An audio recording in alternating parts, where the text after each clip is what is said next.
Hello and welcome to Pause Lesson 12.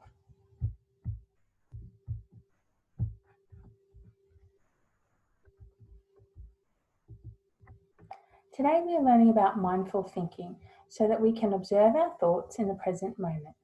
You will be successful when you know and understand what mindful thinking is and are able to practice it in your daily life.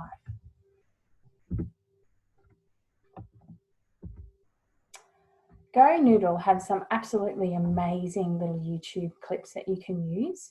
And so this one is a mindful breathing exercise that you can do with the class, and it involves a visualization of a balloon. So it's really great because it helps the kids' prefrontal cortexes have something to think about while they are calming themselves down. It's very soothing. I hope you enjoy it. Now on this page we've got some stories and a couple of YouTube clips. So the Puppy Mind clip is absolutely brilliant story for young children, but your older students may be interested in watching it as well. And it gives an example of a puppy, which is representing your prefrontal cortex, your thinking part of your brain, jumping around from here to there, from past to present to future, and not being focused in the present moment. So it's a really great clip to watch, a story to listen to, and then you can unpack it with your kids. The Year 3 and 4 one has mindfulness for kids, learning about our thoughts, and 5 and 6 goes into negative thoughts and some mindfulness exercises you can use with them. Mindful thinking. When we put some space between you and your reactions, it changes your relationship with your thoughts. You can watch them come and go instead of treating them as facts. If you are stuck on a negative thought, ask yourself, is it true? Is it absolutely true? How does it make me feel? What would things be like if I didn't hold this belief or this thought? Now this work comes from Byron Katie, and she does have a story for younger children called Tiger, Tiger, Is It True? And you're more than welcome to check that out. It's a really cool little story for kids. But also the work that she does in that story has come out of her adult book where she had written a long time ago when she was working with herself. And I highly recommend looking into that. And I had a poster made for the Pause program with these questions on it because I think it's really, really useful for kids.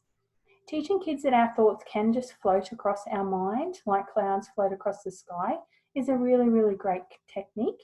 And also helping them to become aware of when we are attached to our thoughts, what actually happens in our body. What does our amygdala send? What signals do we receive? And can we calm ourselves down so we can let those go? This is the poster related to the previous slide and the work of Byron Katie. So do you absolutely know it is true? How do you react when you think that thought? Who would you be without that thought? Turn that thought around. So looking for the positive. Really great poster to have up in your classroom to help kids figure out how they're feeling and what thoughts are running through their heads. This is another great one. I often talk to my own children, but also my students, about how sometimes our worries can go round and round in our head, and it's like our prefrontal cortex. Our Wally wise old owl is on like a little hamster wheel. He's not going anywhere, and what happens is he keeps thinking and thinking and worrying over these thoughts, and he ends up firing the amygdala and we have a big emotional reaction. So this is another great poster and another great talking point that you can use with your students. This is a wonderful poster to show your students how particularly adult minds end up thinking about lots and lots of things. They often do too.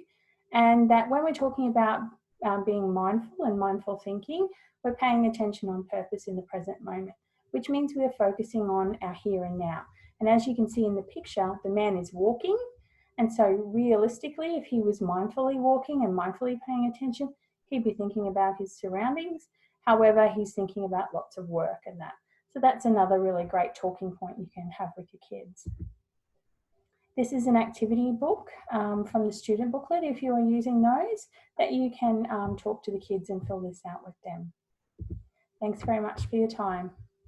Hope you enjoyed the lesson.